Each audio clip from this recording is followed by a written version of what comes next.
My name is Hotaka Maeda. I'm from Smarter Balance. I'm a psychometrician, and we work on K-12 testing, English and math. I worked on this project with EK. He's an assistant professor at the University of Minnesota. We predicted item parameters from text, images, and other metadata using a multimodal fusion model. Let's get started. So just a little bit of background. You can hear me, right? Yeah. All right. So item parameter prediction is really useful for many different reasons. One would be to identify poor quality items prior to field testing so that we can remove them or revise them. There's so many studies on this, especially at this conference.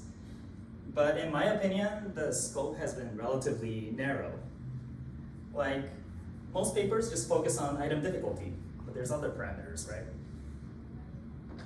A lot of papers focus on using text or metadata to do the prediction, but I've never seen research on using images to do the predictions. Images could be really important for the item, right? And most papers just use multiple choice questions. I think it has to do with the type of item, type of data that researchers have access to. But at Smarter Balanced, we have so much data. We have 11 different item types. We have dichotomous and polytomous types. And some of them have images. So in this study, what we wanted to do was to try to predict all item parameters from all the data that we had access to, as much as possible. Use all the data. All right, methods. We used 40,000 items in this study from English and math exams, grades 3 to 11. We had 11 different item types, including multiple choice, multiple select, short answer, essay, equations, hot text, so many types. They've been calibrated. For the dichotomous items, we use 2PL, so 2 parameters. But we had polytomous items, in which case we use generalized partial credit model. 15% of these items had images. Some had multiple images. Some images were shared across items. But most of these images were math images, like shapes or graphs were really common. And we split the data into training, evaluation, and testing. So I want to explain to you our deep learning model, our multimodal fusion model. But I want to make it more interesting by bringing up the challenges that we faced. We had 5 challenges, and then the solutions that we came up with. So the first challenge was that we had 11 different types of items, and we wanted to get the model to recognize those types in the prediction. So I'll start with an example. It's a really simple, contrived example. Here's a picture of an orangutan. It says, select the grammatically correct sentence. I see an orangutan. I seize an orangutan. A is the correct answer. It's a really simple item, but there's a lot of components to this. There's an image, there's a prompt, there's 2 response options, one of which is a correct answer.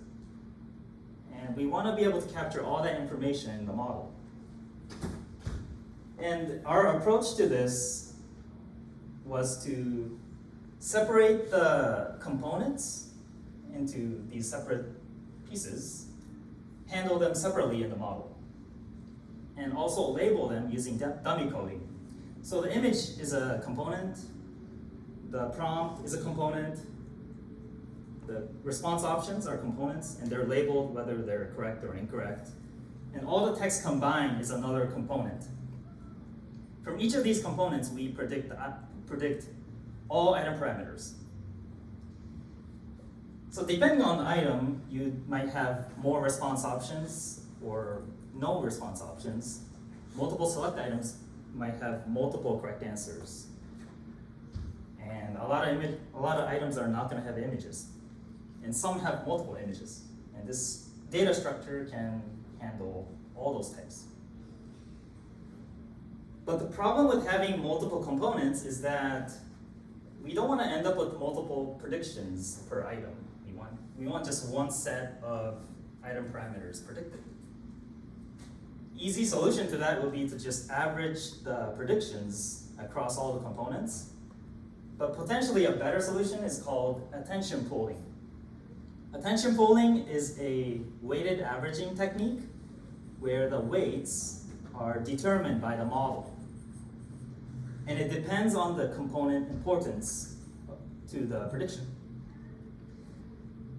So like if the correct answer is really important for the prediction, the model will weight it the highest to make sure it contributes to the prediction. Right, so third challenge, items have different numbers of item parameters. Most of them have 2 parameters, this is 2PL, but we have polynomous items that have up to 5 item parameters. What do? I think our solution is really interesting. So regardless of the item type, we predict 5 item parameters, even for the dichotomous items. So when we input data into the model, we always get 5 numbers back as output. And then we just ignore the irrelevant item parameters when calculating the loss. It's called masked loss. And it teaches the model that some of these parameters are irrelevant and you don't have to worry about them. I think it's a pretty elegant solution because it doesn't make the model bigger. You don't have to increase the amount of data. It just works out.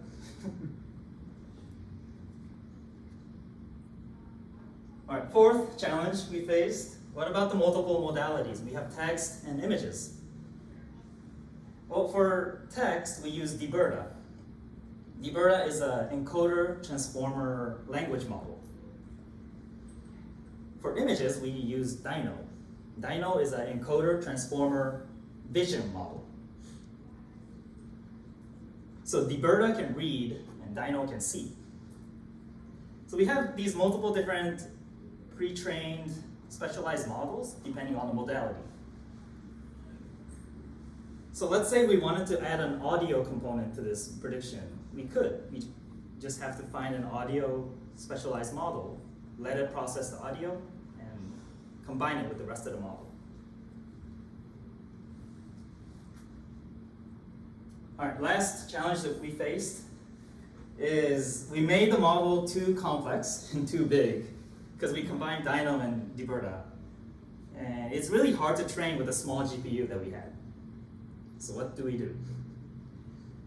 Our solution was to separate the training into 3 steps. First, we train dBERTA, fine-tune dBERTA using a LoRa. And next, we fine-tune Dino completely separately. And then we combine those output and train the multimodal model. Specifically, what we're combining are the 128-dimensional hidden state, which is 1 layer prior to the item parameter prediction.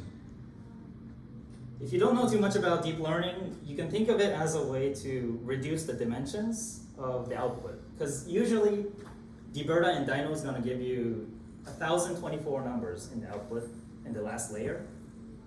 But by adding the 128-dimensional layer, we're reducing the numbers we get by quite a lot. So we just have to save 128 numbers instead of 1,000. It's just a more compact way of combining the models. Right? We're only predicting 5 numbers, 5 parameters, so 120 is still a lot. And so this is what I just explained. This is the full model. You don't have to take a picture because you can just download our preprint, okay? Just take a closer look later. I want to spend a little more time talking about images because that's what makes this project interesting. So how does Dino process the images? First, we have to convert all the images into a square. 224 by 224 pixels. And the color of each pixel is determined by 3 numbers. So if you multiply 3 by 224 by 224, that's the number of numbers that Dino is processing for every image. So Dino doesn't actually see, it's just processing numbers, just like how language models are processing numbers. And Dino learns the image patterns by taking small patches within the same image and trying to come up with the same understanding. What that means is, if Dino sees the orangutan's eyes and the orangutan's nose, he can still recognize that it's an orangutan. Makes sense, right? Even if you see eyes or nose, it's still an orangutan. That's how it's trained. And I wanted to learn more about how Dino is seeing our images, which is why I created this figure. We applied a k-means clustering algorithm to the Dino output to classify our images into these 16 different groups. Apparently, according to Dino, these groupings are related to item parameters. Like maybe group 1 is more difficult than group 2.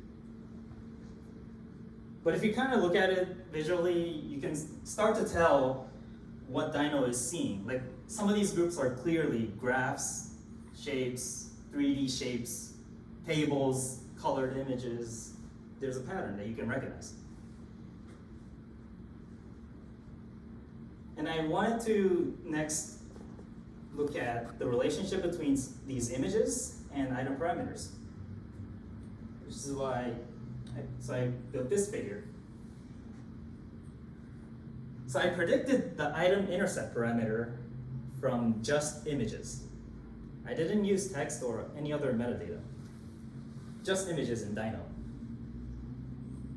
It's a scatter plot with the predictions on the y-axis, r squared to 0.25. But instead of plotting the dots, I plotted the images. So it makes it a lot more interesting. And the hard items are at the bottom, easy items are at the top. And what I found from this figure is that a lot of the vertical separation, which is contributing to the prediction variance, is mostly from math images. So like the images at the top, bottom, they look like they're from math. All the images bunched up in the middle, a lot of them look like they're from English language arts. So if you zoom in, it's like that. I made it a little bit transparent so you can see the different layers. Okay. The final results based on testing data. So we had the full model, but we also compared it with 16 other models that were simpler, smaller, more parsimonious, with different features removed from full model. And we found that only a few of the features were contributing unique variance to the prediction. And those were diverta, so the text. Really basic item metadata, like the blueprint, and the prompt text. Those 3 things were the only contributors to the parsimonious model. The R squared is shown here. We didn't predict the difficulty and step 2 because those were computed using the other predicted values. It kept the model, the IRT models mathematically intact. So the other components, like the Dino images, we had natural language processing variables, attention pooling, all the other components, they didn't contribute to increasing the R squared. We had like 6 different models with basically the same R squared. So that was surprising. So overall, discussions, we were able to successfully predict item parameters using images, but it didn't improve the prediction of the full model. I still believe that images have unique information that isn't shared with text or other metadata. So maybe the problem was in the training. Maybe we made the model too complex and it struggled to learn all the patterns in the data. But it was really cool to see how one model can handle 11 different item types, English and math, and all item parameters from like 8 different grades.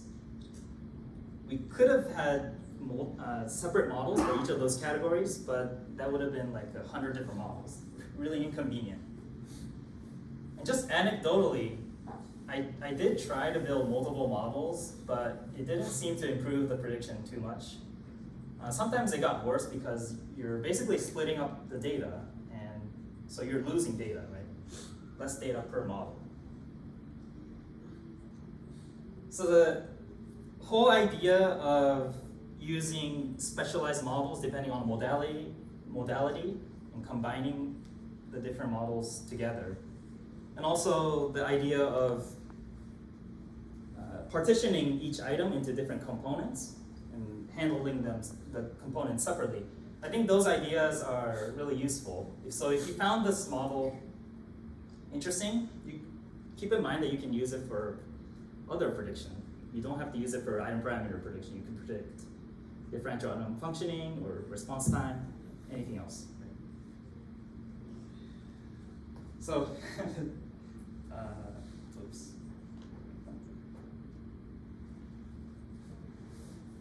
Skipping a slide.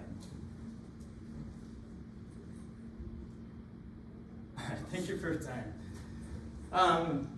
Yeah, so that's the preprint with all the figures and stuff, so you can download it. You can also email me or find me on LinkedIn, message me. All right, thank you for your time.